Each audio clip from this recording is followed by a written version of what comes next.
Double income, no kids आणि लवकर निवृत्तीचं स्वप्न.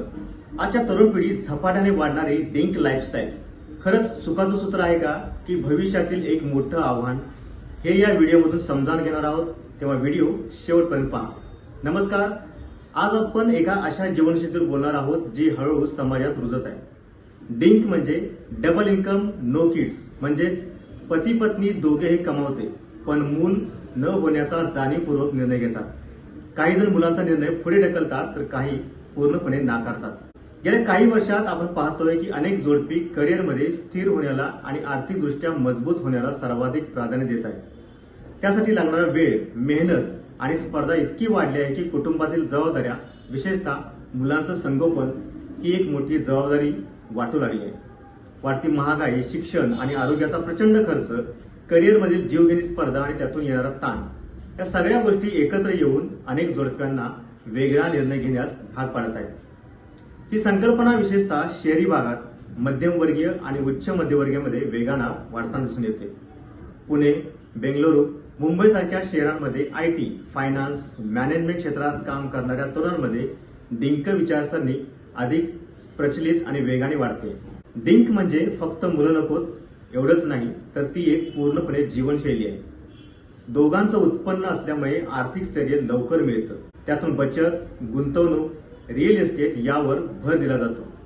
आणि त्याचाच पुढचा टप्पा म्हणजे अर्ली रिटायरमेंट, म्हणजेच वेळेआधी निवृत्ती. या जीवनशैलीचे काही फायदे आहेत.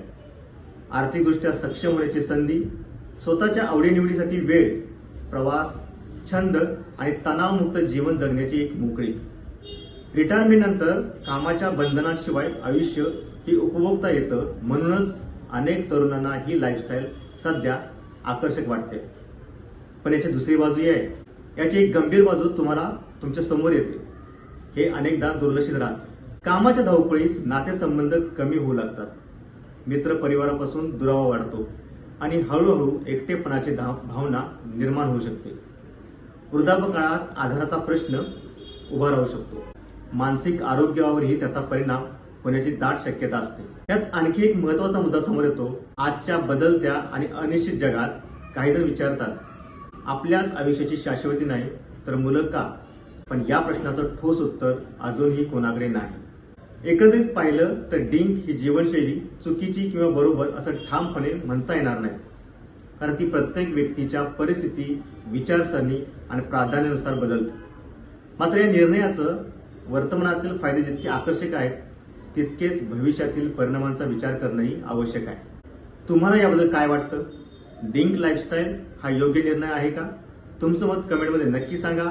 आणि अशाच विचार करायला लावणाऱ्या विषयांसाठी story.marathi ला सबस्क्राईब करायला विसरू नका.